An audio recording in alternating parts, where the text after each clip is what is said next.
Going. You're good. Hey, good evening. Good evening. Welcome. This is a regularly scheduled meeting of the Bangor City Council. Today is Monday, February 26th. It is 7:30 p.m. We begin our meetings with the Pledge of Allegiance. I'd like to ask Councilor Leonard, please lead us in the pledge. I pledge allegiance to the flag of the United States of America and to the republic for which it stands, one nation, under God, indivisible, with liberty and justice for all. Thank you. This is a portion of the meeting set aside for public comment. Public comment, whether in person or through Zoom, requires you to state your name and whether you are a resident of Bangor. Inappropriate or offensive remarks may be interrupted and removed. And the council chair has discretion over the time allowed for comment. Each speaker has 3 minutes to comment tonight. If you'd like to offer comment on any item that does not appear on the regular agenda, you may approach the podium. On Zoom, the public may be recognized to speak by the hand raise function or on the phone by pressing *9. Excuse me, could we do a roll call first? I'm The sorry. president was present? Yep. Thank you. Right, we have a member on Zoom, so we need to do a roll call vote. Councilor Dean? Yes. Councilor Fish? Yes. Councilor Fournier? Here. Councilor Hawes? Here. Councilor Leonard? Affirmative. Councilor Schaefer? Yes. Councilor Tremble? Yes. Councilor Yakabaga? Yes. Councilor Pelletier? Yes. 9 present, 0 absent. Thank you. Good evening, thank you, Council, for letting me speak. My name's Michael Anthony Norton. Good evening, everybody. 83 Elm Street, Unit C, Bangor. I have 2 phones here. One's Verizon, one's AT&T. 2 numbers. One's 207, one's 424. I can call one or the other right here and it'll ring. 424 is in California. Does anyone know when that area code went out of style? Okay, I don't either, I will look it up later. I think there's I've been to 30 meetings or so here at City Hall and the community, with the community. And there's homelessness issue, there's mental health issues, there's Mental Health Awareness Day designated by the council historically, or not. And I think they could pass the resolution with that in mind, and with the universities that are in the city that also should be contributing to the cause of enlightenment and higher learning. And, you know, the council witnessed a loss of a cancer victim a couple of years ago. I myself lost a little girl in my family who didn't make it to 10 years old. And 10 years old is 310 million seconds of life. And I think the elephant in the room, or the city, seriously, is law enforcement. Because I am the only one on the planet that I know of who has annotated the field lines of planet Earth for our daily tides and our daily living experience and quality of life.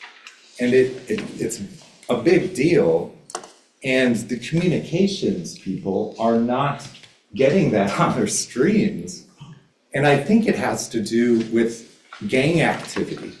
I've never once in all these 30 meetings seen any law enforcement come up here and take questions from a city council about gang activity in the state of Maine. And I'm upset that they have developed, in the 6 years I've lived here, a rap sheet of over 20 criminal accusations against me. And I bring a wealth of experience from like 8 other coastal states that I've lived in my life. And I've never had such abuse by a law enforcement system, not only against me, but many other people. And I think you guys and gals, as the council members, should seriously consider, because it's your job, the act of hiring a new captain of the police force.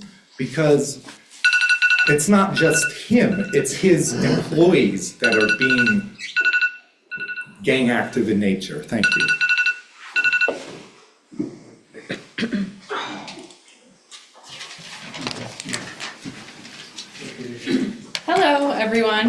My name is Susan Harvey, and I reside in Bangor at 30 Linden Street. I work as the faculty dentist at UMA at Bangor Dental Hygiene Clinic. And I'm here today to discuss the shooting that happened on our campus just 2 weeks ago. I want to express to you all the unrest that is felt throughout the campus. The students are experiencing a high level of stress due to these recent incidents. As a healthcare provider, I want to recognize how complicated this situation is. I do want to focus, though, on what I do know about, which is teeth. Maine is in the midst of a dental health crisis, and UMA Dental Hygiene Clinic is a vital part of the solution to this problem. We're the only public dental education program in the state of Maine, and our program produces dental health workers that will hopefully stay in the state and help address these concerns. Students do not feel safe on UMA's campus.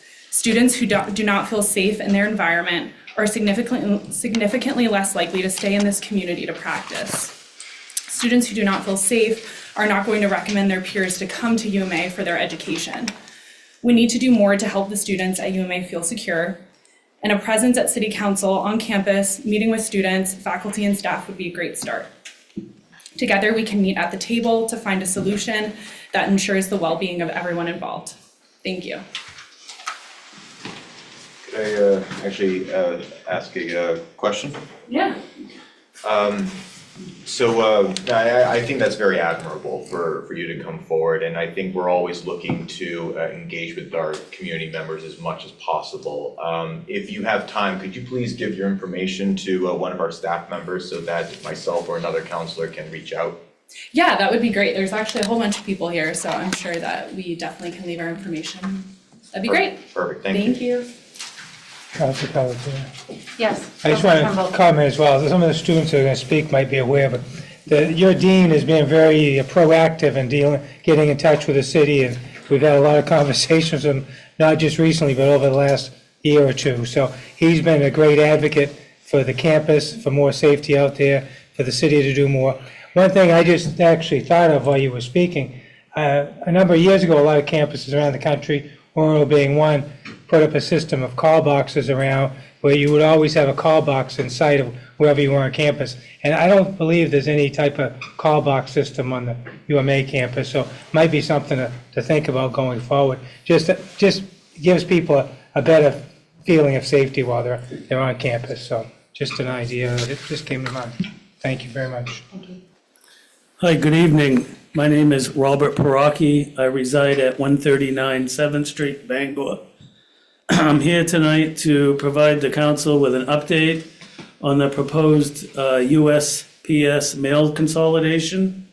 The United States Postal Service is currently selling this consolidation as a modernization to their networking program.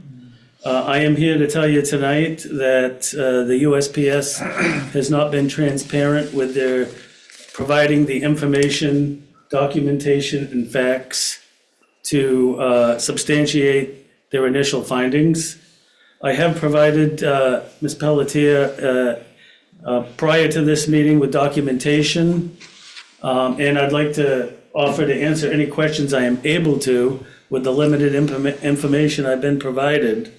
More importantly, rather than to ask the city council to resolve this by opposing the consolidation, I'm here to let everyone know that there is a public meeting scheduled February 29th at Jeff's Catering at 4 p.m. All of the public is invited, and I highly recommend all of the public show up and ask the questions to determine whether or not this is going to improve service.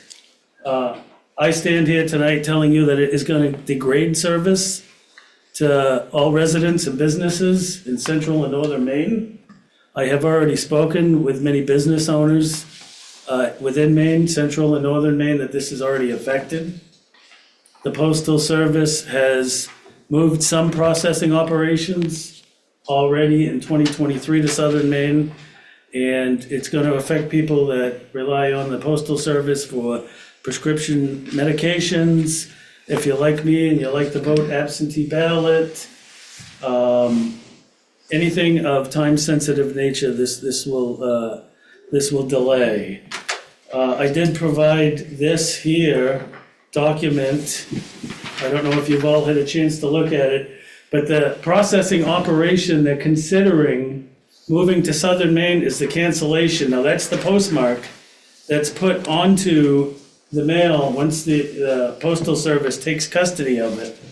And that ensures the timestamp for anything that's time-sensitive. It has to be in the mail by a deadline. So that could be delayed 1 or 2 days or more. Even worse than this is just the first phase. They're talking about potentially moving all of these cancellations to Massachusetts once their regional distribution center is built. And under the Delivering for America plan, all of this mail, yes. I'm sorry. Oh, is it time? That's the timer. Okay. I would like to let you finish. You can have 1 more minute and then we'll Okay, take a great, comment. thank That's you, what I I was gonna- appreciate that. Yeah. So there's a lot that they're not telling you that goes beyond the Delivering for America plan. That, like, for instance, these cancellations being moved to Massachusetts, which is gonna delay it even more by days.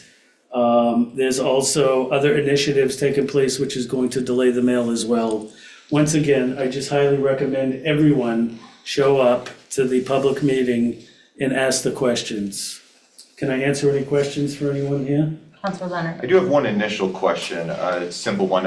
So I got the date and the location. What is the time of that meeting? Do you know yet?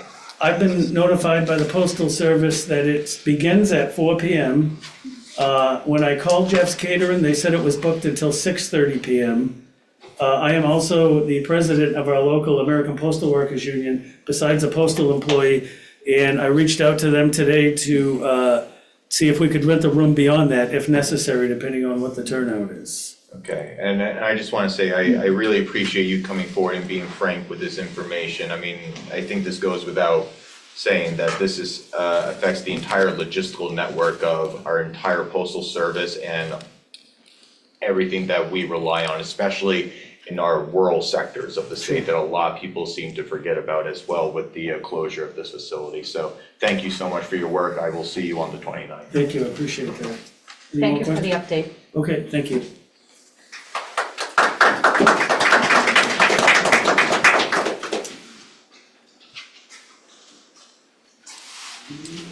Hello, my name is Ridgely Fuller and I'm from Belfast, Maine.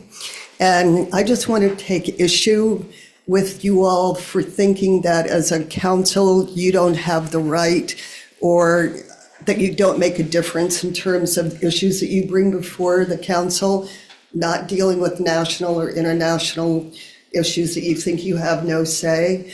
Because I wanted you to know that in Belfast, we were the first city that voted to replace Columbus Day, the first city east of the Mississippi that voted to replace Columbus Day with Indigenous Peoples Day. And then the state of Maine has approved that, as have other states in certainly New England. Okay. Secondly, the Belfast City Council took up the idea of having a worldwide international non-proliferation fossil fuel treaty. And they passed that, and that since has also been passed by the legislature of Maine.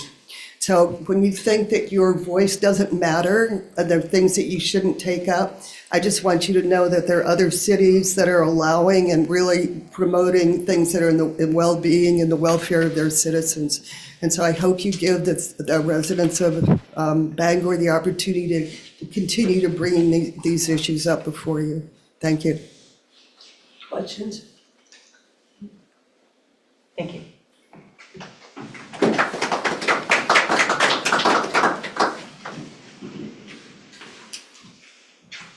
Eric Illingwood, 1160 Ohio Street, Bangor, Maine. And if you could give me 30 seconds before my time runs out, I'd appreciate it. And if I sound like I'm incoherent, I haven't had a lot to eat today, which explains this. I came here to speak for the homeless.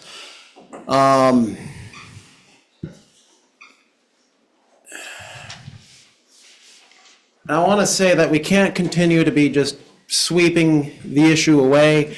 And I wanted to make a correlation between current treatment and the Israel-Palestine situation. Some people have called the Israel-Palestine situation genocide.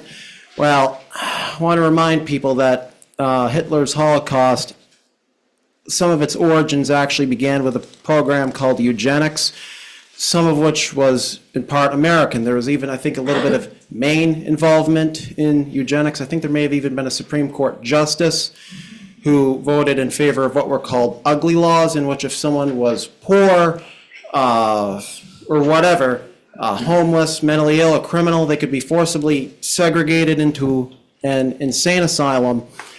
And I'm actually kind of afraid that with the American future, very possibly the next recession possibly being the next Great Depression, that we could be facing a new era of eugenics. And I mean, at the beginning of the Holocaust, there was a program called Wild Eugenics where nurses could freely euthanize people. You can look it up, Edwin Black, War Against the Weak. And I just want to say, I think that history will judge us for how we treat the least of people in Bangor. We cannot continue to sweep away the population. We can't continue to sweep them under the rug, because if we make the homeless encampment go away, where are they going to go? In the new tower of Bangor County Jail? Are they going to be on your lawn next? So I just want to say, if you want to reach out to me, my Facebook group is Bangor Affordable Now, Bangor Blue Bike, and trying to think of the last thing I wanted to say. Oh yeah, I was hoping we could encourage by right residential development. If someone has a piece of land, then if someone has a piece of land from condo towers to tiny houses, they can do whatever they want so long as the architecture is safe. And You're at like 25 seconds. okay, thank you. And I'm trying to think of, I think there was one final thing I wanted to say. Oh yeah, about the homeless encampment thing. I think a lot of the people there, some of them, I think they're actually trying to get over to Union Street. I had a friend who was homeless there at one point in time, and he actually briefly had employment at Burger King, and we actually, well anyways though, so I just think if they don't want to have people walking across it, get a sidewalk through there, so yeah.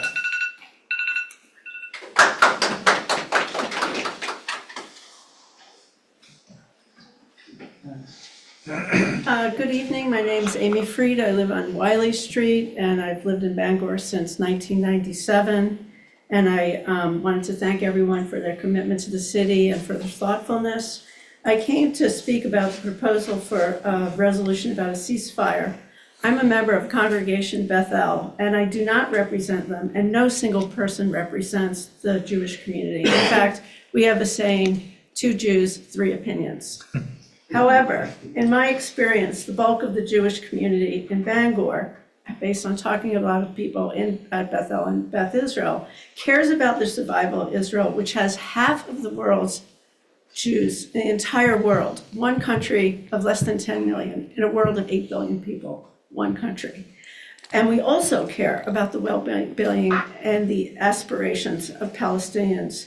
And it's because of that reason that I personally support a 2-state solution. I think that's the only way to have justice for all, for both communities. And I think most people in our community are concerned about our safety, and we've had to make financial investments and changes in our processes to better protect our security. I would say this is a very complex situation and a very tragic situation. I would also point out that Secretary of State Blinken said yesterday that there was a lot of progress in working on a ceasefire. An agreement could be close, and President Biden said the same thing today. And anything that happens, hopefully there will be a lasting ceasefire, and then further developments with peace and justice has to involve the parties to the conflict. And it will probably also have to involve the United States as a broker at the very highest level and other regional nations. And it will have to involve lots of different issues that are more complex than probably can be carried by a resolution. In my view, it is the US government's job to deal with foreign policy, and your job is elsewhere. I do very much appreciate you listening to a wide variety of voices. Thank you.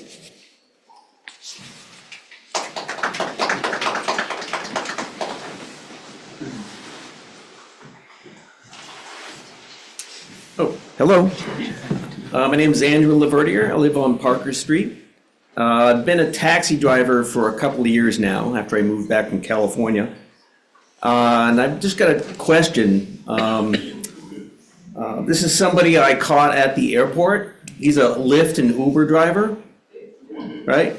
So I get a question since this renewal, I get this renewed next month.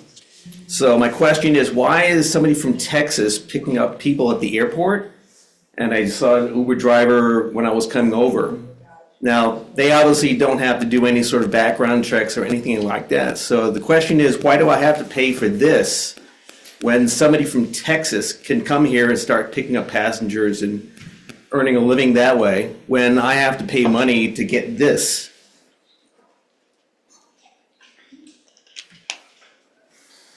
I mean, why do out-of-state people come here and pick up passengers in their personal cars, right?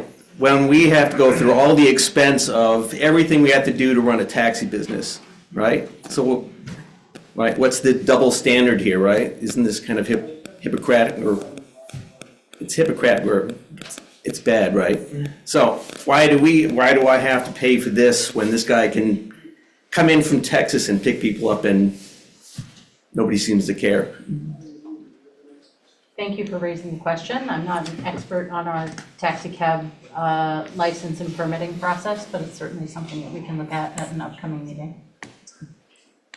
Okay, I mean, when is that? Or, I'll have to work with the city manager. I'll get his contact.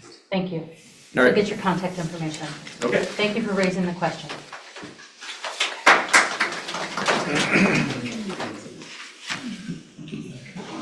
Hi, I'm Jamila Lavasser from the little town of Waldo, next to Belfast. 992. You folks heard from me at the last city council meeting 6632. regarding the ceasefire resolution. And I'm just kind of winging this. I wasn't expecting to stay and speak here, but Right. I just want to really register my disappointment that the council decided at the workshop today to not take up this issue. It sounds like it's indefinitely postponed, and I want to thank the two councilors who did stand up for bringing this issue to a vote, even though they were not successful in that. I'm really glad that at least, I think the proposed resolution made you all think about what's going on right now in Gaza.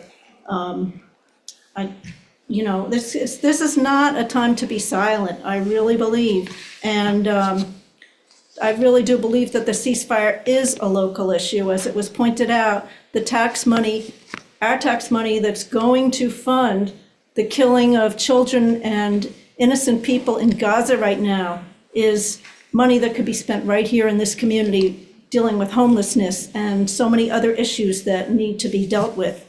And I'm sure you all see that. So I just think it's, the easy way out is to skirt this issue and to say, well, it's none of our business. We're not the United Nations, but it is our business. The city of Portland passed a resolution unanimously supporting a ceasefire. And if Portland can do it, I don't see why Bangor can't do it. I just want to finish by saying that my great-grandparents who were murdered in a gas chamber in Treblinka in 1942, if we were here then, they would have wanted us to speak out for them. And every voice counts. There's really nothing complicated about speaking out against the killing of innocent children. Thank you.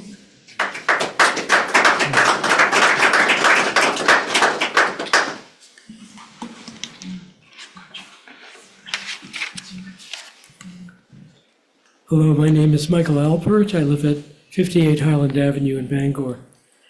And I was at your workshop, and I respect what was said there. I have a few things to say, though, and a suggestion. The first thing, some of you already know this, but I feel that you should know that this is a local issue in the sense that my name is Michael Alpert, and a member of the Alpert family was murdered on October 7th at a music festival in southern Israel. His name was David. He was 26. He was learning disabled. and he loved music. Now, I understand the hesitancy to issue a resolution. I've offered a short paragraph, a short statement that several of you said that you could support.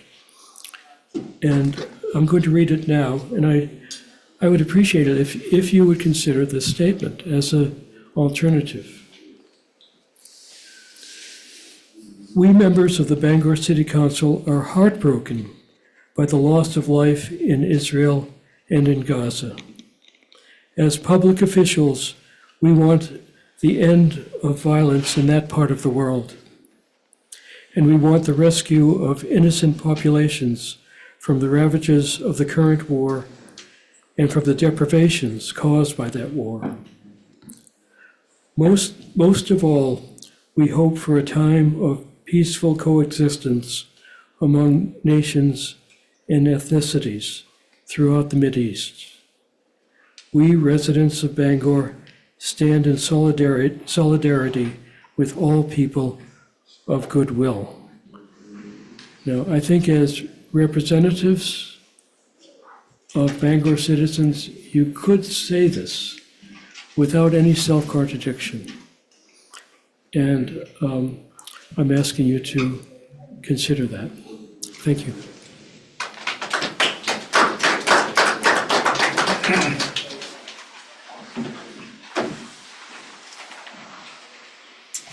Hi, my name's Heidi Toner. I just want to thank everybody for allowing me to speak real quick. Firstly, I'm a resident of Brewer, although I lived in Bangor for 35 years prior to that. And I'm here on behalf of UMA. I'm the vice president of the Student Government Association on the campus in Bangor. Wanted to speak on behalf of our students as well as everybody else who's going to come up today regarding not only the recent shooting, but as Chairman Tremblay had said, Councilman Tremblay had mentioned, our dean has been in conversation with the city council for over 2 years now. And little, if anything, has been done in regards to that. So we want to voice our concerns in regarding that. I think that the unhoused encampment that's nearby is just an example of things that we're seeing nationwide, statewide, citywide. And there's nothing that we can just snap our fingers and have it go away. However, as Bangor, UMA Bangor being the only four-year institution aside from our private school of Husson in our community college, I think it's fiscally responsible to maintain that representation in our city. I apologize, I get very emotional about this because higher education is huge. Being the first person in my family to attend college, it's very important to me. And I returned at the age of 40 to get my degree. Graduated last year, I'm a graduate grad school student and representing students that most of them are 20 years younger than me. But it's very important. I was very disappointed that we had a free clinic offered for dental for children in our area, that people didn't come to it because of the recent shooting. That was very disheartening to hear that. I'm not here to give advice on what to do, because honestly, I don't know.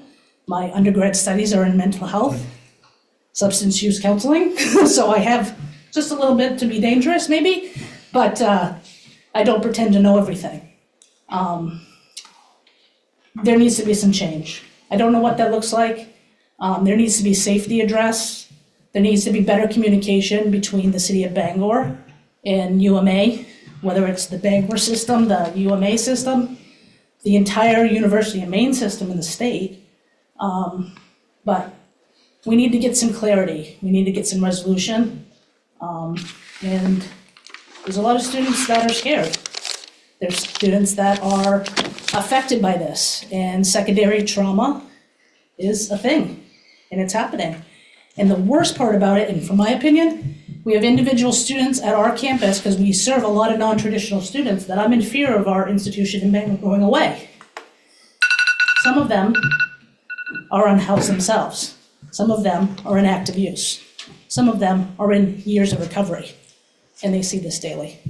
Thank you for your time.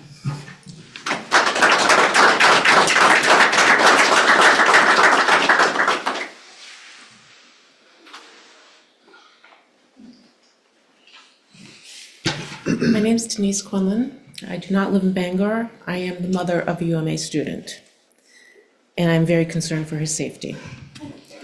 She's had experiences walking to her car, being approached by people with their dogs. One dog jumped into her car. She's been called out to.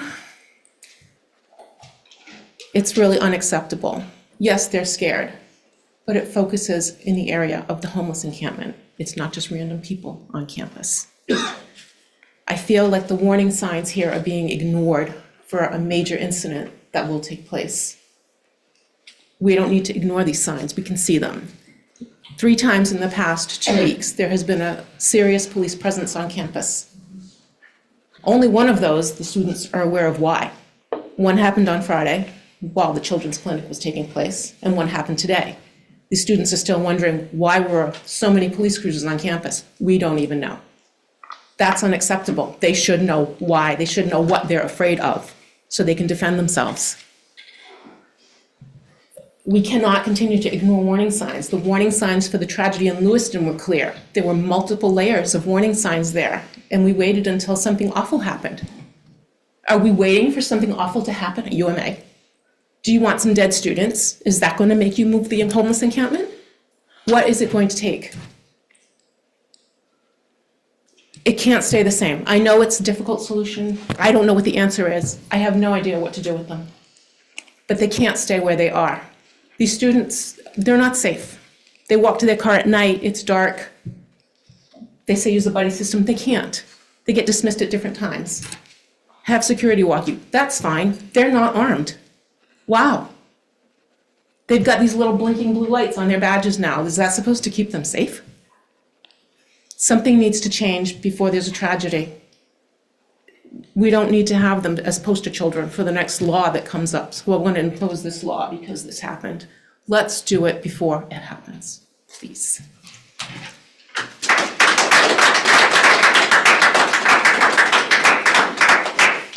Just to be clear, it's my understanding that the shooting was unrelated to the encampment. Is that correct, or has that been changed? Yes, that's correct. Thank you.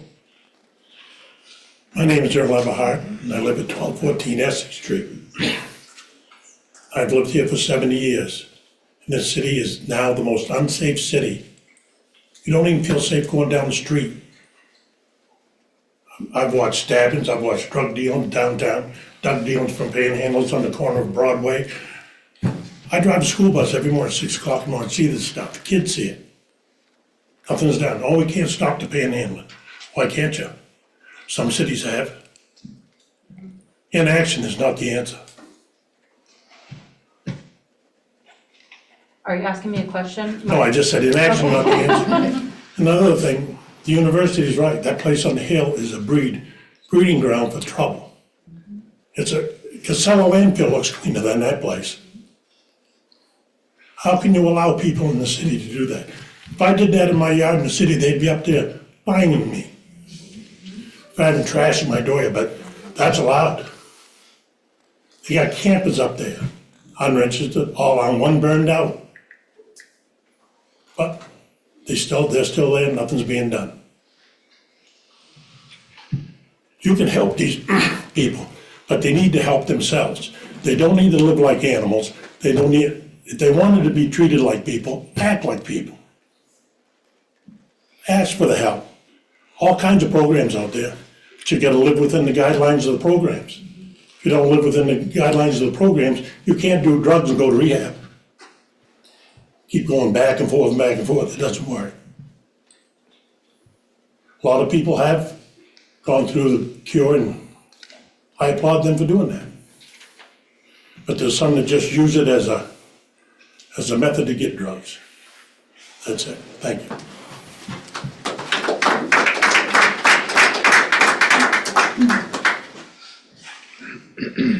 My name's Justin Cartier. I'm a resident of Essex Street in Holiday Park here in Bangor. Been a resident of Bangor since 1984, off and on since. I'm kind of disgusted at where things are, where this council has allowed it to get. We have people squatting on city property. We have trash everywhere throughout this city. It's unsafe for the children. It's unsafe for the adults. You know, prior residents have talked about needing change, and we do need change. We need change in this room, we need change in Augusta, and we need change in Washington. And the only way that change is gonna happen is if we be that change.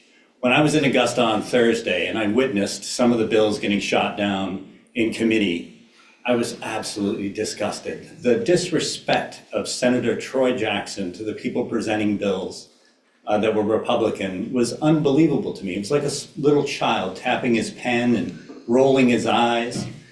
There's no community, there's no working together. We need to lose the D and the R that go before our names and start working as we the people. When we the people can come together, when we the people can stop the misery.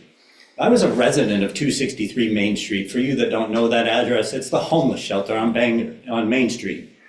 And when I climbed out of the hole of alcoholism that I had dug for myself and found a better way to live, when I got that gift of desperation that brought me to God and brings me before you today as a candidate for the House of Representatives, District 23, I got my signatures today, I got my donations, I'm going to Augusta tomorrow to get my name on that ballot because I'm gonna be that change. Thank you very much. Vote for me in November.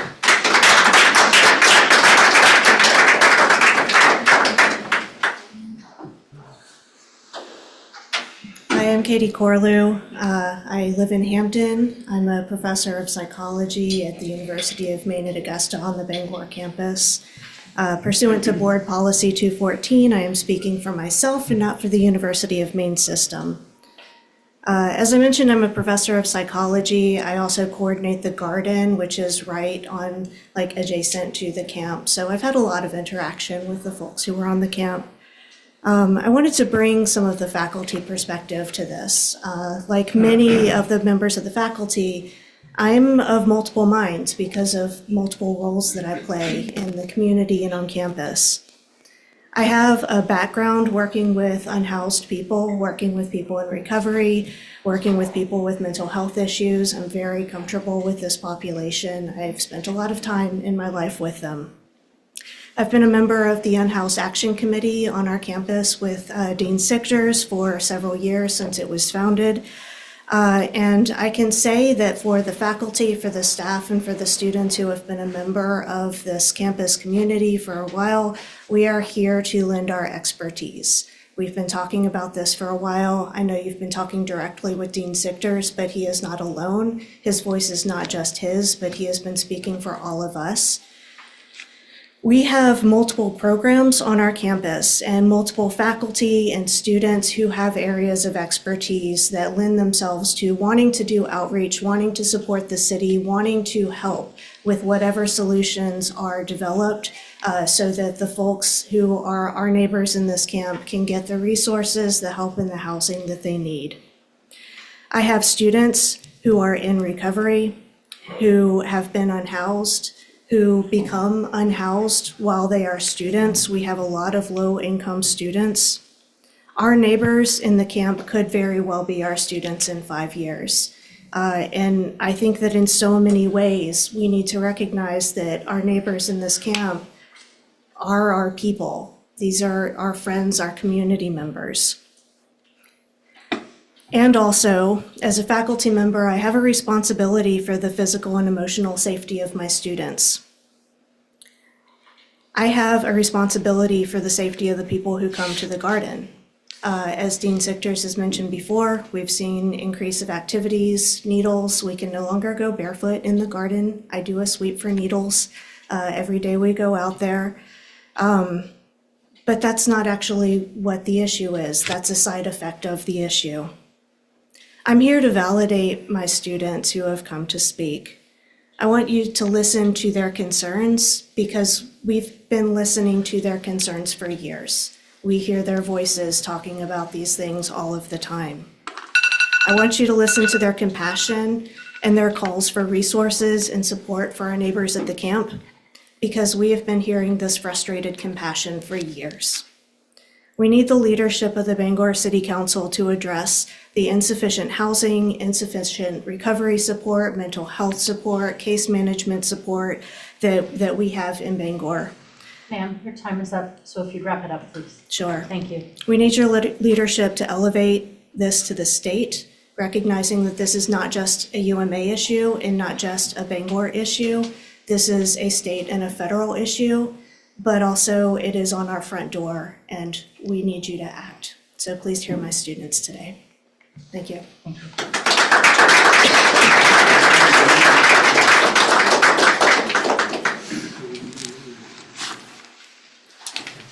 Good evening, everybody. I'm a little bit taller than Katie. I am, my name is Jackson Peck. I lived in Cape Heart for a handful of years. I currently reside in Brewer, but the vast majority of my work still takes place in the Bangor area. I hear a lot of people who are passionate tonight, and I hear a lot of people who are scared. And I think that there is a need to address safety on our campus. I also think that there's a need to make sure that people's basic needs are met, and it's not a matter of like moving the encampment. That will only exacerbate the symptoms that people are already upset about seeing. And what you're seeing are symptoms of poverty. Poverty is ugly, okay? No, poverty is not pretty. It's not fun to be poor. Yesterday, like a handful of my friends in this room, we went and we had a meal at Camp Hope, as the unhoused community calls it. And this monthly community meal is a really inspiring time for folks, we the people, all those people regardless of their socioeconomic status, coming together to break bread, to share a meal, to contribute what they can, and to share with each other.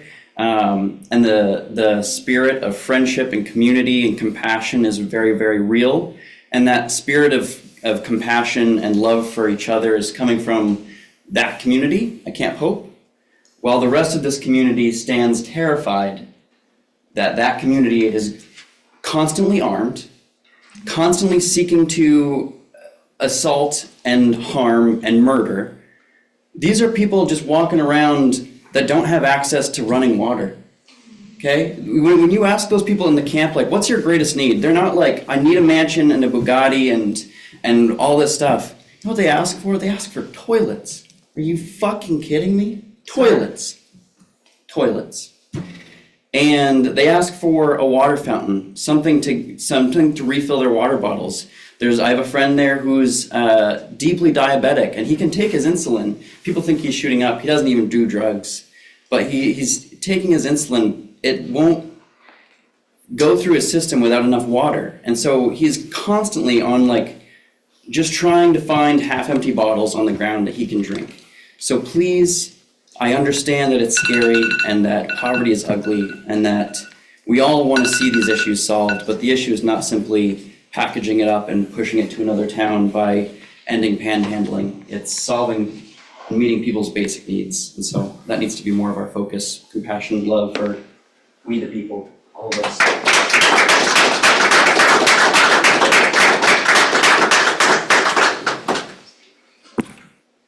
Hi there.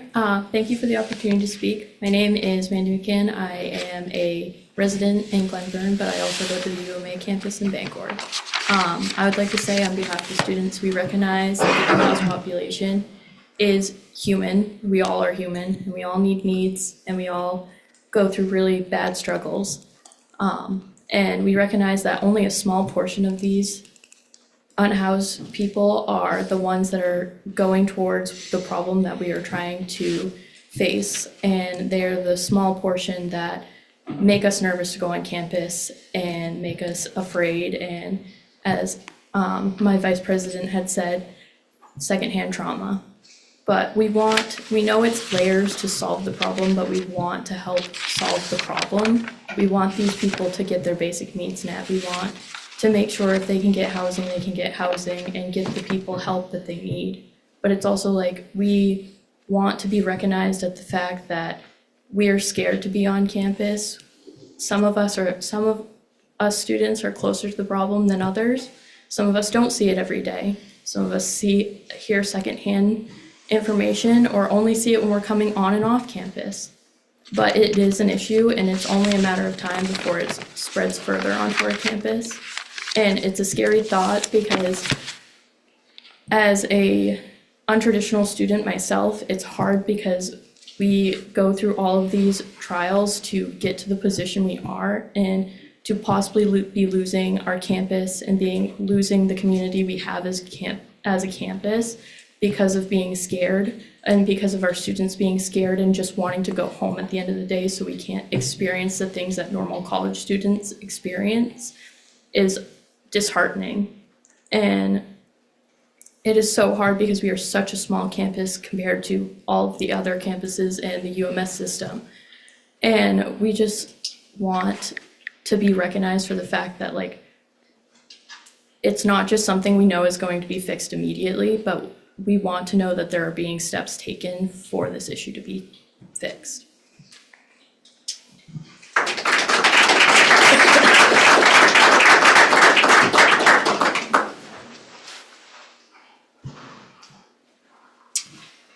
I'm Larry Danziger, 20 Desert Drive, Old Capehart, Bangor. And I'm the person who initiated this resolution, I guess. So you can all blame me if you don't think it's a good idea. I still think it's a good idea. And I mentioned 2 weeks ago that my father came here as a youth in 1921, in part to avoid the pogroms that were happening to Jews in Eastern Europe at that time. And he left most of his relatives in Europe. And not surprisingly, a number of those died during World War II. And looking at a few of the comments here, it's about that all of you said as reasons for not addressing the resolution. It's far away, it's world stuff, it's not local. Won't have an impact. We don't have the power to make the change. We're looking at the welfare of our people right here, not anywhere else. It's not appropriate to discuss that sort of thing. That was disappointing. And the reason for that is because those relatives of mine died because nobody spoke up. Nobody said what's going on, and we need to do something about that. And there's a Yiddish word for that, and the word is bupkis. It means nothing. Nothing happened. So that's why I brought this resolution. I hope, even though it was tabled, maybe it will be reconsidered. The other thing I want to mention is that, just looking at some of the comments, lack of postal service, lack of safety, lack of housing, expensive education, all these things are problems because at least half, and maybe depending upon how you calculate it, more than half of every tax dollar goes either to military spending, they call it defense, but it's basically military, or interest on the debt, which is primarily caused by that spending. If we stopped spending most of our money in gunboat diplomacy, but created real diplomacy instead, we would have the money to solve all these other problems. So I hope when someone talks about the importance of our budget, our federal budget, which impacts us locally right here every day, that you'll say, stop spending so much on the military and spend it on the real needs of our local community. And one other quick thing, we've done penny polls around the state a number of years ago, and people there said they wanted, we asked people to put pennies in different jars depending upon what they wanted their tax dollars spent for. And the military, which we call defense, got 6%, but in fact, it's getting over half.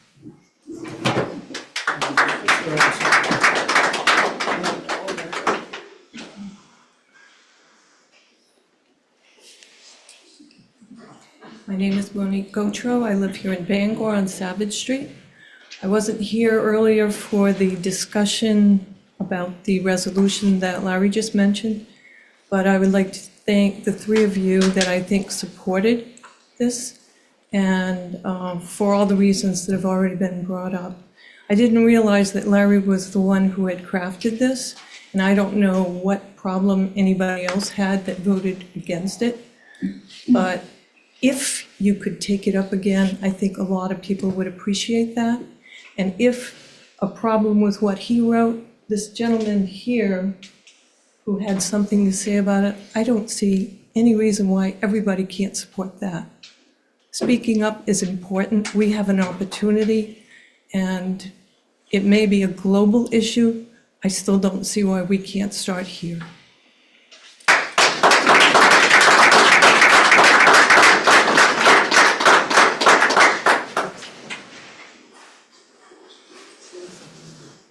Hi, my name is Todd Miller. I live in Surrey, but I'm a member of the Greater Bangor Jewish community.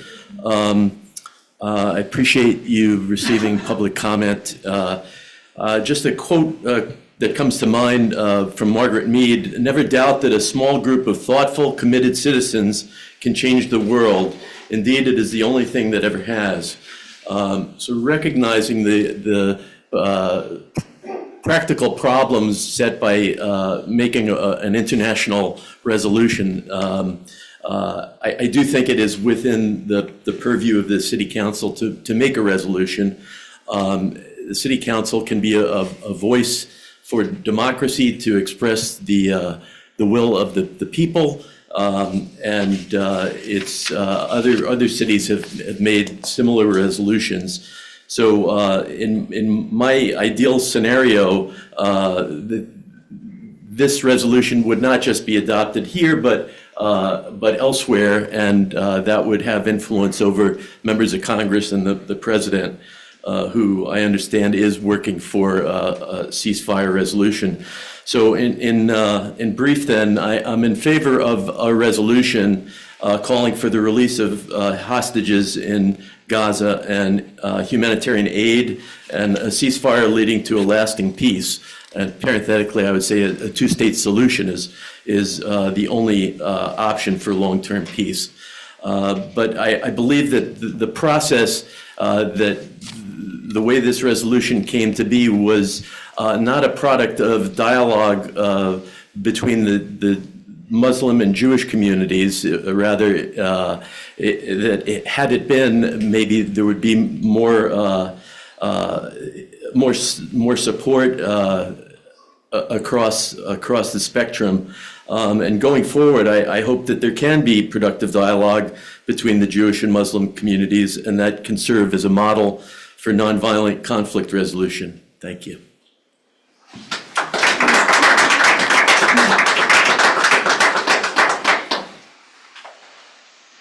My name's Emily Pardo. I'm from Lee, Maine. And just to be clear, this isn't an attack of the homeless encampment. I just want to express why we as students are feeling very scared. I'm here today to express my concerns about the unhoused encampment near our campus. I began my journey at UMA after being told that the encampment, they were taking care of it. There were issues to help these people into housing. But it's only seemed to be getting worse since I began on campus. This issue has been occurring for over 2 years and is greatly affecting the students at UMA. After the shooting on our campus, my peers and I have been at great unease and have realized that we're affected by this much more than we previously realized.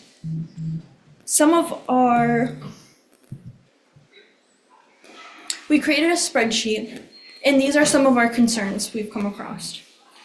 Unhoused looking into cars, throwing rocks at cars, that was one incident. Beer cans, especially the needles on campus. One of our peers was chased by one of the dogs, and indecent exposure. These incidences all occurred within the last year.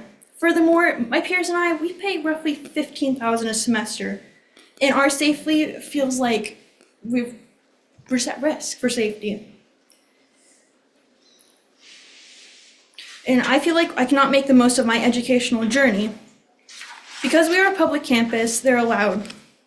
on our library, Eastport Hall, the fitness center. This isn't an issue, except when there's needles. I go to campus, I enter our locked building, second classes are over, I get in my car, I leave. I don't feel safe there. Unfortunately, our parking lot is directly across from the encampment with no camera view of the entire parking lot. We do have one that faces it, but there's nothing direct view of the parking lot. Furthermore, I came to UMA Bangor to become a dental hygienist and to help my community. I don't feel safe bringing in my family, friends, and past peers to the clinics to get cleanings. This Friday, we have recently had children in the clinic for Give the Kids a Smile Day, and there was heavy police involvement on the campus as this was occurring. The encampment is a public safety risk and concern for those receiving care at our clinic. I come here today to bring light to how we are being directly affected. The concern for our safety is stressing us more than ever, and it is making it incredibly difficult to focus on our studies and become contributing members to our communities. We want to see more effort and more communication about what is being done to help the unhoused individuals into housing.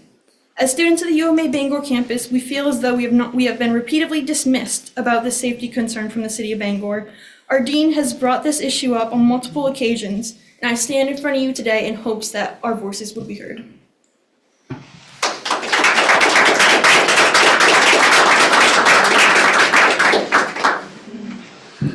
My name is Colby Quinlan, and I live in Canaan. I am a student at the UMA Bangor campus for dental hygiene. I had chosen to come to Bangor to further my education so I could give back to my community in the dental health professions. Due to the connections I have made in Bangor, I had intended to move to the area after graduation to continue giving back to the city.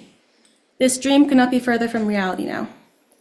Due to the homeless encampment adjacent to my campus that has been continuously growing for the past 3 years, it is hard to feel cared for as a Bangor student.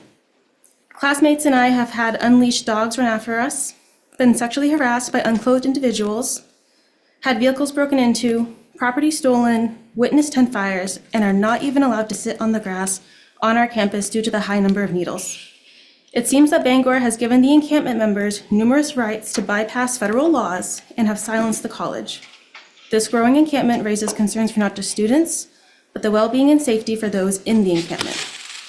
On WABI's interview, the city manager stated that you did not want to move the encampment for fear of disrupting the relationships and connections you have made and that they have made.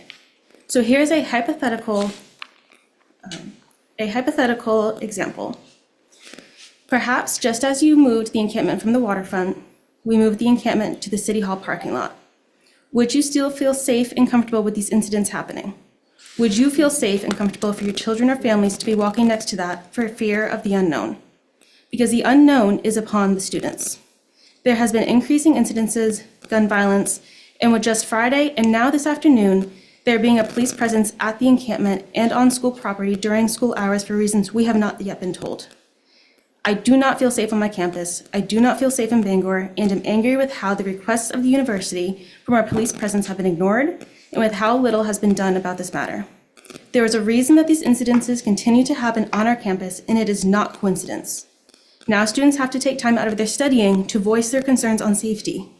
I fear that if the city continues to allow this to escalate, the Bangor campus will close and Bangor will suffer.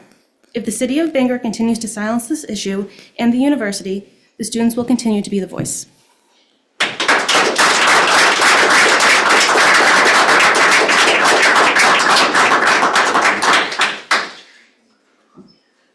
Hi, my name is Stacy Lee Anderson. I'm a resident of Hamden, Maine, but I go to the UMA Bangor campus. I'm here today because I really just wanted to be a face to put on the concerns that you've heard from the dean. I moved from a small town in Patton. I had never really witnessed homelessness growing up. Moving to Bangor and coming to Dental Hygiene Clinic was a huge change for me, and I really just wanted you all to understand from our perspective what we're seeing. We're at our UMA Bangor clinics 5 days a week, Monday through Friday. We park about 500 feet from the parking lot where there was a shooting on our campus 2 weeks ago. Since I started going to the clinic last fall, students alongside myself have seen indecent exposure. We've had people within the encampment come out and request cigarettes, followed with profanities coming towards us after we said we could not provide them. We have we've experienced dogs on our campus following people. We've had to get escorts because we didn't feel comfortable walking at night. I'm sorry, I'm very nervous, but this is a reality. We're coming here. I have 3 exams this week. I have 12 hours of clinical to do, but I decided I needed to take time out of my day to come here because I really wanted you all to understand that this is something we're thinking about all the time. As students, we're here, and we just want you to understand that aside from the tuition we're paying, aside from everything that's going on in our clinic, we are really just nervous. We're nervous for these people in the encampment, but we're nervous for ourselves. There's constant police presence on campus now, but where was it before? We're hoping that this is a step in the right direction, and we're hoping to see more change. We're hoping to hear from the city council to show that the city of Bangor really cares for its future employees. Thank you.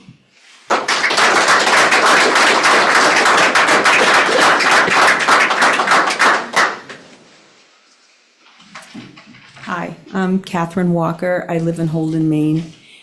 I'm a faculty member at the University of Maine at Augusta in the dental hygiene program. I actually was a student in the program back in 1979 to 1982. I've had a lot of history there. I have taught there for over 25 years, part-time to full-time to professor. I will not repeat the things that you have heard tonight, because I think you've heard it loud and clear. You've heard from Dean Sichters from, the last 3 years of the issues that we've been dealing with. We are kind, compassionate people. Who wouldn't go into the dental hygiene profession who is not kind and compassionate? Who would not go into the vet tech program who is not kind and compassionate? We implore you to really look at the situation. Our students are scared.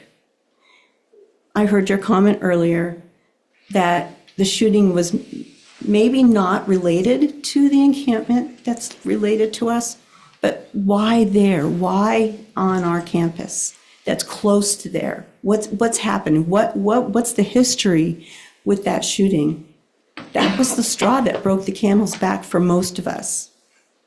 Shootings are global right now. We've heard about Israel, Gaza. It's global and it's scary for most people. So I implore you to really look at the situation.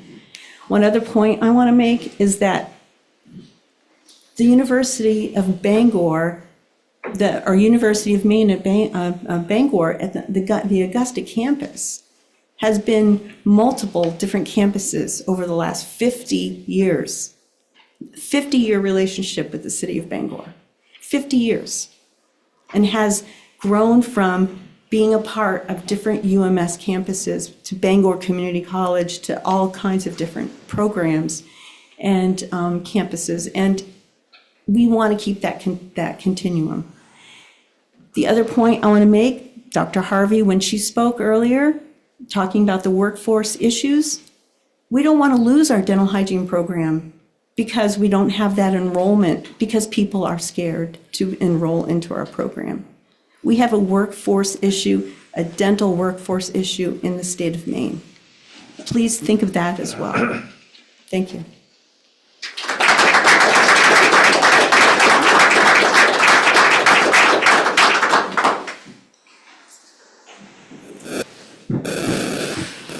Hello, my name's Tamara Benson.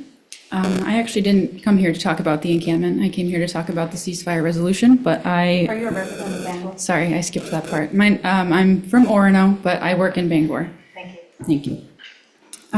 I would just like to point out that the best solution to all of these issues that are being raised is affordable housing, public bathrooms, accessible drinking water, all of the things that they're asking for that are not being met. Those are the solutions. Moving the encampment is not going to help. It will cause more harm. And I appreciate that you have stated that you're, not supportive of moving it. I go to the encampment almost every weekend. I was there twice this weekend, and not once did I feel unsafe. Those people there greet me with smiles. They're kind to one another for the most part. You know, some people just don't get along. That's how it is. But they're just people who are down on their luck and need help. So I just wanted to put that out there. And the best solution is affordable housing. Okay, now I'm going to get to what I'm actually here to talk about. Okay, I was here at the last Bangor City Council meeting to express my support for a resolution for a permanent ceasefire. I am here again for the same reason, but things have changed since last time. A couple hours ago, I listened to you, all of you, most of you, say that you support world peace, but you don't believe it's Bangor's place to pass a ceasefire resolution, despite the wishes of your constituents. Despite the words from several city councilors outlining why this is just as much a local issue as it is an international issue. Despite the fact that our tax dollars are funding the genocide of indigenous Palestinians when they could be funding education, housing solutions, food justice, environmental sustainability, the actual needs of this community. This is Bangor's problem. Do any of you know how many municipalities there are in Maine? I looked it up. There are 482 municipalities in Maine. And so far, all of them except one, Portland, have chosen to stay silent because they don't believe it will make a difference. 482 municipalities all doing exactly what you just did, failing to understand the power of their influence, especially what their influence could be altogether. I understand your fear of performatism, but isn't it more performative to say that you support world peace and yet do nothing about it? I understand your concerns that a ceasefire resolution in Bangor, I'm almost done, won't make a difference on the global scale, but doing nothing guarantees that you will not make a difference. I would rather take the chance, and I would love for all of you to take that chance. It's not too late. It can be reintroduced and voted on again. Please. Thank you.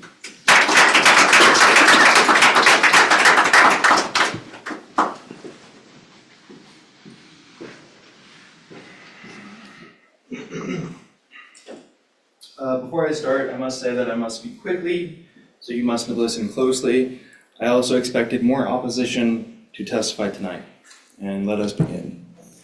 Howdy, Bangor City Council members. My name is Steven Santiago, and I live in Hamden. 2 weeks ago, I testified before you about the importance of passing a ceasefire resolution with the goal of making our positions making the positions of our federal elected leaders untenable. I asserted how President Biden is a Zionist. I also compared Zionism to fascism. I'm here today, however, to expound on the points I made then and also to illuminate the difference between Zionism and Judaism. A fair few people in our national and local community have, I say with great remorse, been victimized by the propaganda of the political and economic establishment. They have aligned with the false equation of these two ideologies. I know in their hearts and their souls they intend well. The Jewish people have been subject to a millennia and a half of oppression, displacement, persecution, culminating in the mid-century German-led Holocaust of World War II. It is from this horrific, incomprehensible tragedy that we have gained the term genocide in international law. It was in the post-war landscape of the Nuremberg and Tokyo trials we swore on those victims, never again. Never again can there be such vicious bloodshed over such silly, superficial things as ethnicity or religion or class or spirituality or race or sexuality or gender or any other such form of identity. No, if we are to shed blood, then it must be because of the action and character of evil. My brothers and sisters who claim anti-Zionism is equivalent to anti-Semitism are merely seeking to continue this tradition. However, they fail to recognize that in the 80 years since, circumstances have changed. Is anti-Zionism equivalent to anti-Semitism? Let us analyze this equivalency and demonstrate its false validity and false conclusion. First, the obvious. We must acknowledge our language. We use different nouns to differentiate between these objects, in this case, ideologies. If Judaism and Zionism are synonymous, then why invent the word Zionist? Because it means something else. It means to invoke the ideology of the Zionist project, not the millennium-old Abrahamic religion. Secondly, and more substantively, we must recognize that Zionism is a political and economic ideology, whereas Judaism is a spiritual or religious ideology or way of building. Judaism, like other religions, suggests the divine, that there exists a God and that they have given humankind, in this case, the Jewish people, commandments of behavior, commandments concerning the ways and means or worship and praise, and commandments concerning how those who are Jewish should behave towards others. May I continue? Please finish. Thank you. I ask you You this. have 1 minute. I will speak as quickly as I can. What is the object of worship for Zionism? What are the rites and rituals associated with praise for the divine? There are none, except for the spilling of blood and the conquest of land in hopes to build houses on the graves of Palestinian children. Zionism is an ideology that justifies mass murder, forced displacement, destruction of civic infrastructure, willful starvation, all on the grounds of ethnic and national identity. Zionism justifies apartheid and genocide. I was informed today of this council's rejection of passing a ceasefire resolution, with the reason being that it is not this council's place. I understand this urge. However, the goal of passing such a resolution is to stand against the Zionist propaganda and the Zionists that exist in our federal government. Your decision reflects your cowardice to stand for justice, it reveals your moral weakness and your spineless constitution. Let me remind you of a simple axiom. Sir, you need to finish right now. Justice anywhere is a threat to injustice everywhere. The right and moral path forward is clear.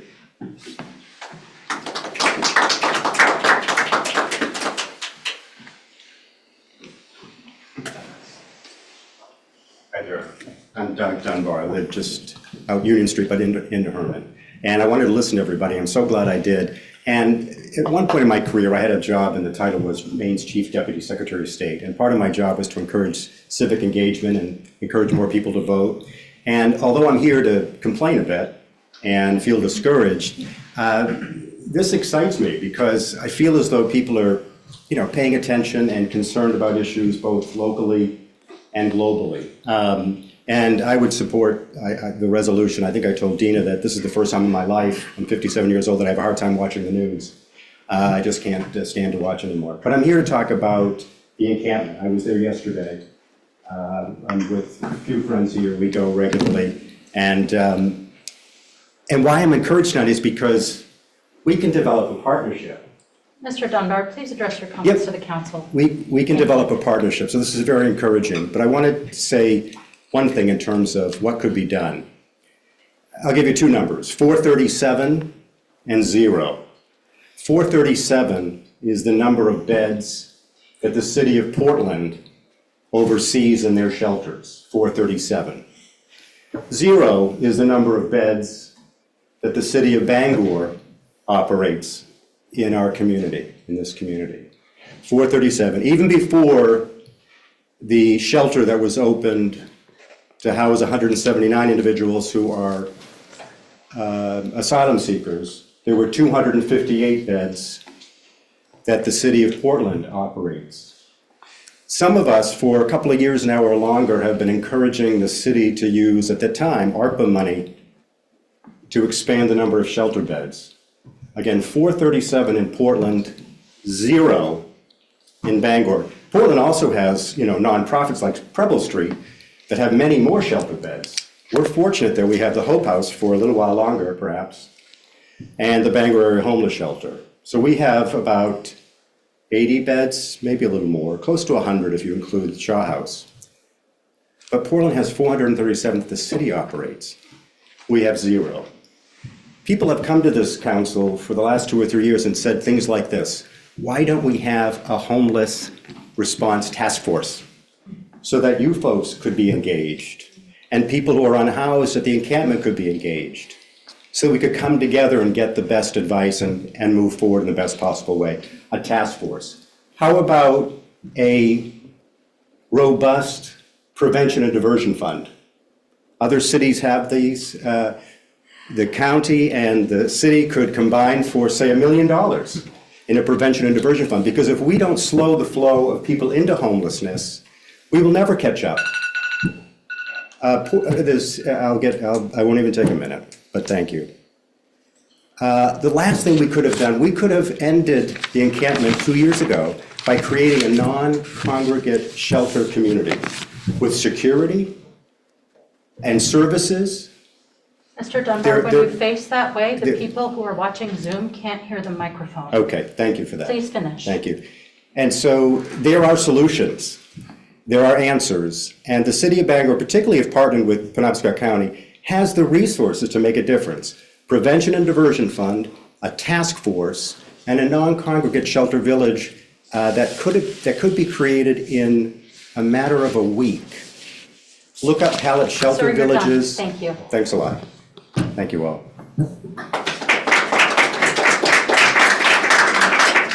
Thank you again.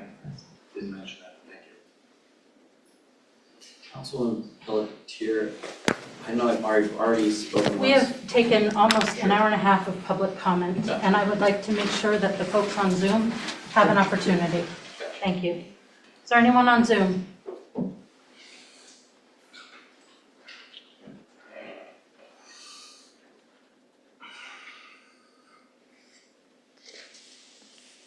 Seeing no hands, we are going to move on to the agenda. I do appreciate everyone who's come to share your comments tonight. Thank you for being here. I know it's intimidating to stand up and talk before the council, or it can be if you've never done it before. We do appreciate the many comments. I would also like to encourage folks who do not call Bangor home to make sure that you are also engaging your municipalities in these important conversations as well. All right, we are moving on to the consent agenda. Minutes of Bangor City Council regular meeting of February 12th, 2024, and Finance Committee meeting of February 5th, 2024. Liquor license renewals, application for liquor license renewal, Malt Wine Spirits of Family Fun Lanes, Inc., doing business as Back Alley Bar and Restaurant LLC, 15 Hildreth Street. Application for liquor license renewal, Malt Wine Spirits of Baffs, Inc., doing business as Baffs, Inc., 61 Florida Avenue.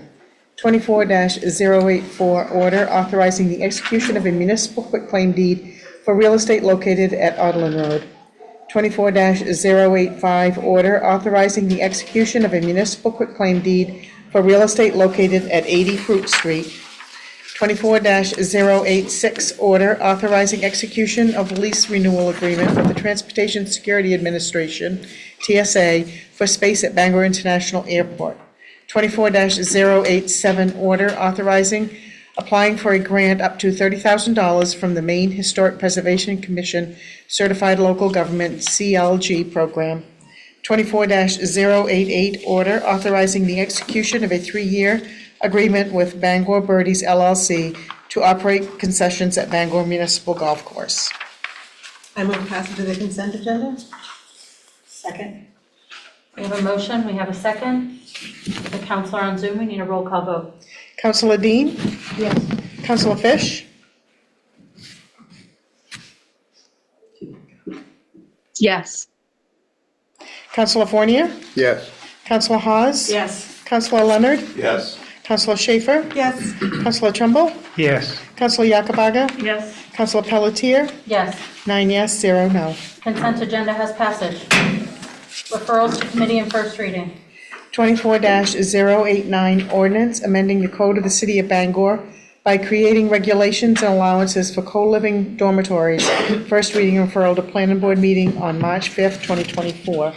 24-090 ordinance amending chapter 165 land development code to change the square footage requirement of warehousing, wholesaling uses in the general commercial and service district, GC&S. First reading and referral to planning board meeting on March 5th, 2024.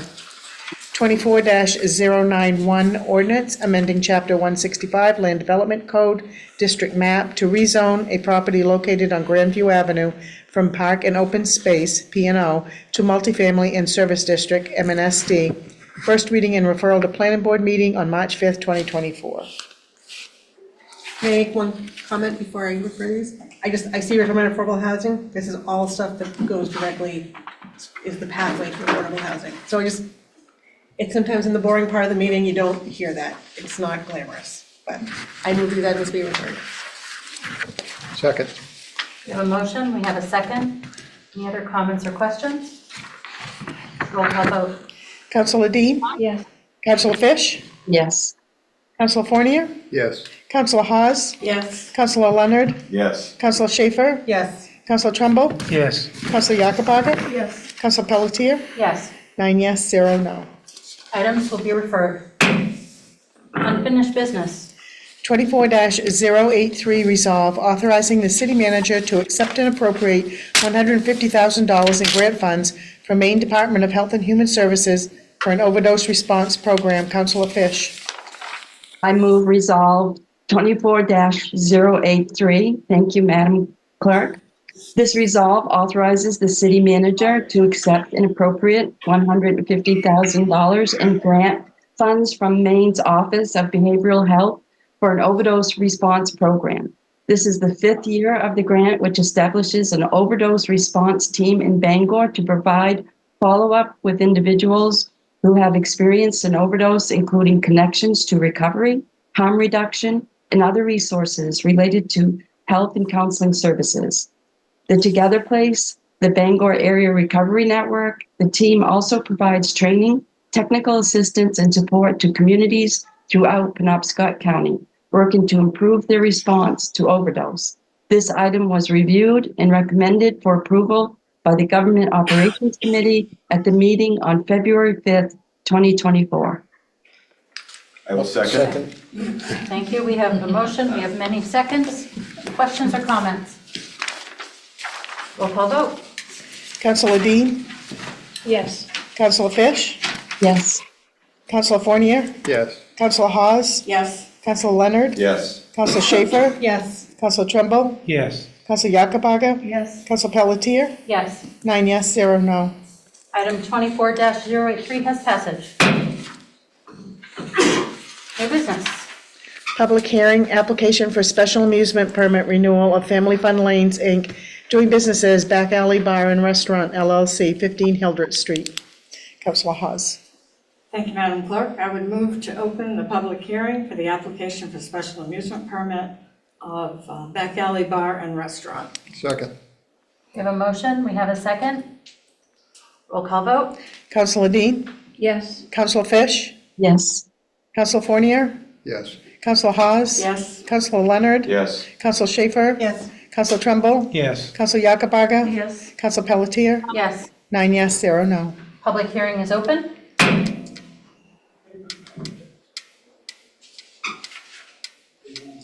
Seeing no one approach, I would move to close the public hearing. Second.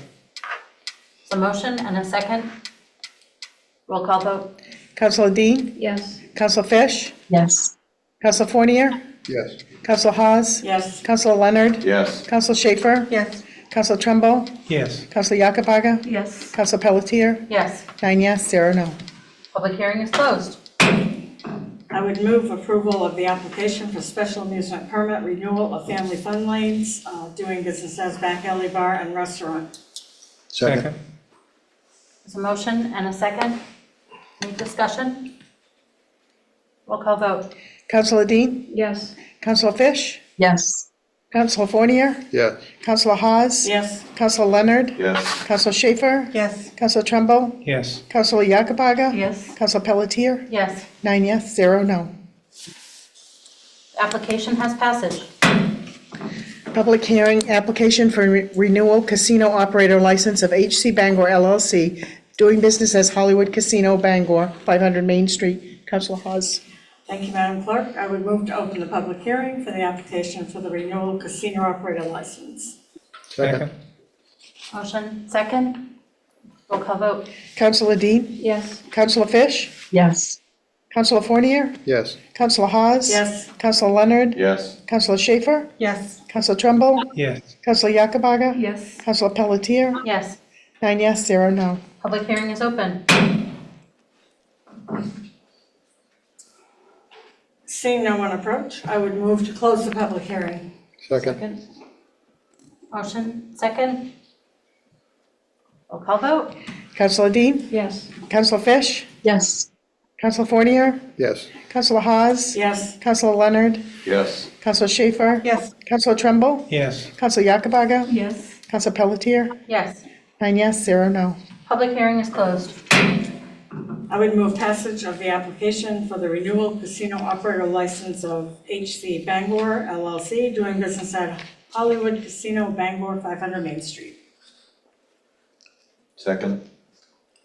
It's a motion and a second. Questions or discussion on this item? Roll call vote. Counselor Dean? Yes. Counselor Fish? Yes. Counselor Fournier? Yes. Counselor Hawes? Yes. Counselor Leonard? Yes. Counselor Schaefer? Yes. Counselor Tremble? Yes. Counselor Yakabaga? Yes. Counselor Pelletier? Yes. 9 yes, 0 no. Thank you. The application has passage. Brings us to the end of the regular agenda. Any comments from staff? Hand waves from the gallery. Thank you. Closing remarks. Counselor Fish? Good night. Counselor Hawes? Good night. Counselor Yakabaga? I just want to recognize those who came tonight to speak to us. I think it was great to hear from many people. We had a lot of issues, obviously, tonight.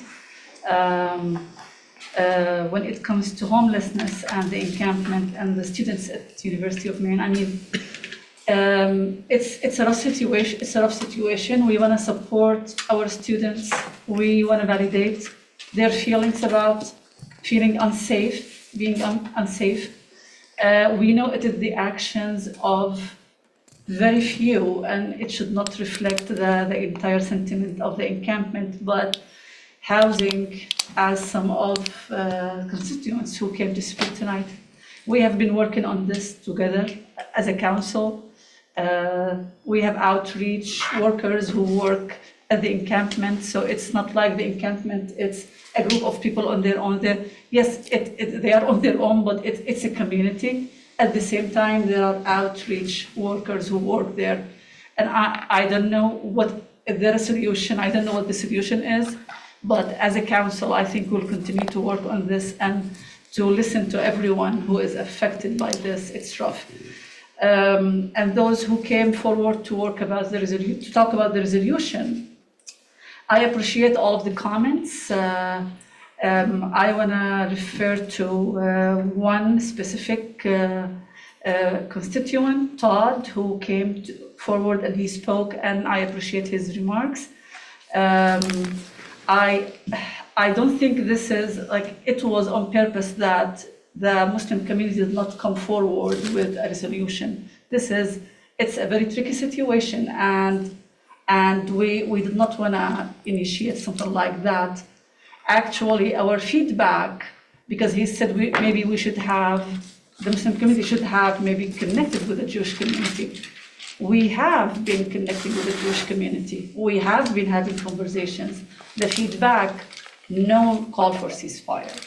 So that was the feedback. So it's not like there was no communication. Anyway, I wanted to put it out there, but I appreciate his remarks, and I appreciate all of those who came forward again to speak their mind. Thank you so much. Have a good night.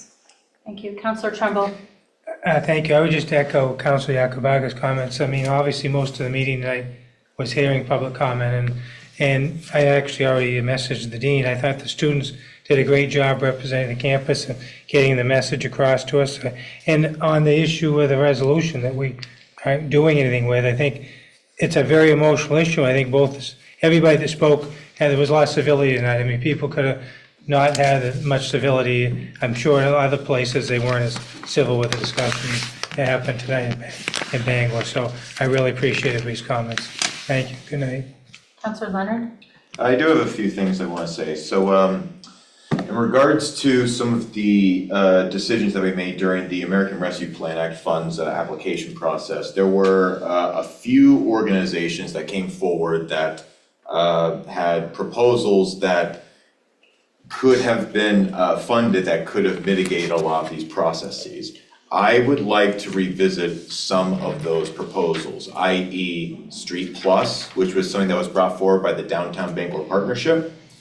That could be a program that could help with a myriad of things such as needle cleanup, having ambassadors in the city to also help tourists, but also to help people connect social workers to people that have problematic individuals that require social work assistance in some manner. I would also like us to revisit opportunities to look into, which is already a purview that we have decided to take on this year as the year of housing, to invest into opportunities that follow the strategy of housing first implementations. This has been a strategy that has been very effective all throughout the United States, but probably one of the most unique and successful results of housing first strategies has been the country of Finland, which they have nationally provided this program, which has completely stunted and nearly eradicated homelessness entirely in that country, which suffers very harsh winters, more so than here in Maine. And because we live in such a cold state, we really have to consider the fact that housing is just a human right in the state of Maine. And we need to do the best that we can to implement low barrier shelters, because at the end of the day, people who suffer from addiction, and I've known a lot over my years, especially veterans, you are not going to be able to overcome your addiction unless you have shelter. If you're trying to overcome addiction in the harsh winters of Maine, you're going to die. Additionally, I know that the resolution for a ceasefire has been put on hold indefinitely. I implore this council to come to a culminating decision on where this resolution falls. I do not want this to be stuck in the ether for an indefinite amount of time. I will bring this up every workshop prior to city council to take on again until we determine what that vote is going to be. We cannot have this be an indefinitely awaited resolution. I want a final vote on this. That's all I have. Councilor Fournier? I was just going to mention, I know there were a lot of university students here, and the university was here, administration. I guess there was an incident on Friday, and then there was another incident today. I don't know if there could be better communication between PD and the university, just keep them informed of what's going on. That's my only comment. Good night. Councilor Schaefer? I just have a couple of things. First of all, I don't know if anyone knows this, but I actually am an alumni of at the time it was University College at Bangor. Like, it has been through like 40 names. Like, it started at University College, and I think my degree actually says University of Maine at Augusta, but I only ever went to school on the Bangor campus. So I'm very familiar with that campus. It has been a few years, but I got my associate's degree there, and then I traveled for a while, and then I went back and got my bachelor's degree and a couple master's degrees. So they are absolutely a place where education is found and doesn't stop there. So I feel for them because I'm very familiar with that campus. But I also wanted to, and I'm looking at you guys because you talk about affordable housing. So I pointed out that there's a couple things on the agenda that we just passed tonight, and it's zone changes to allow for more housing. I was actually out last week, but just looking at the past memos, last week B&ED talked about an update on vacant properties, which is the city is taking properties that have sat empty and vacant, and those of you who live in Bangor probably have driven by these for a million years and wondered why nothing is happening. So something is happening there. Another one that's on the list is reducing parking requirements for residential uses, so that if you wanted to have 2 units and you have a little driveway, you wouldn't need to have as many parking spaces, which is a hindrance to developing affordable housing. None of it is magic wand stuff. I wish it was magic wand stuff that you could just go poof, here's 40 units here, here's 40 units there. It would solve all our problems, right? It's just not how it works.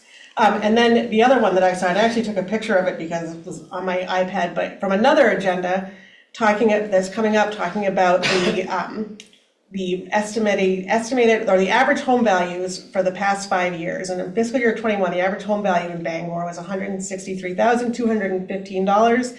And the estimated home value for fiscal year 25, the one coming up, is $245,556, which is almost $100,000 more than your house was worth literally 4 years ago. And that is also something that is causing an issue with, not causing an issue with affordable housing, but it's housing is getting less affordable, and it's something that we are well aware of. And I also heard somebody comment, why didn't you contact the state about the homeless issue? The state knows, we all know this, if it was a magic wand, we'd be so happy. But all of these agencies are working and trying to do what's right and what's constitutionally allowed. There's a lot of things with homelessness and encampments that is just, constitutionally prevented. So it's not that we're not aware, it's not that we don't want to do anything, it's just that we have to balance the needs of everyone in what we do. So with all of that, good night. Councillor Dean? I want to thank everyone for coming out tonight and the courage to speak out. I want everyone to know that your concerns are not being swept under the rug. We are working on them diligently. Things do take time, and I hope that you can be patient with us. Thank you again, and good night, Bangor. I'd like to add that my wife is an alum of UMA Bangor of the Vet Tech program a few years back, so we're very familiar with that campus and their programming, and I appreciated hearing the students' concerns in their own words tonight, and so it will be top of mind for council. The other thing I'd like to say is that while we're not completely done allocating ARPA funds, that's true in the last year, we have allocated more than $9 million to the combined issues of substance use disorder, recovery, homelessness, housing, and more to come. We are working on creative ways to help lower the cost for developers to come in and build housing for people at 80 to 120% of the area median income, which are folks who would typically really like to be able to buy a house but are priced out of this market. So again, the concerns that people have are valid. We're glad to hear you come and express them. Please be aware that we are aware of them, we're working on them, and we appreciate your partnership in making Bangor the best it can be.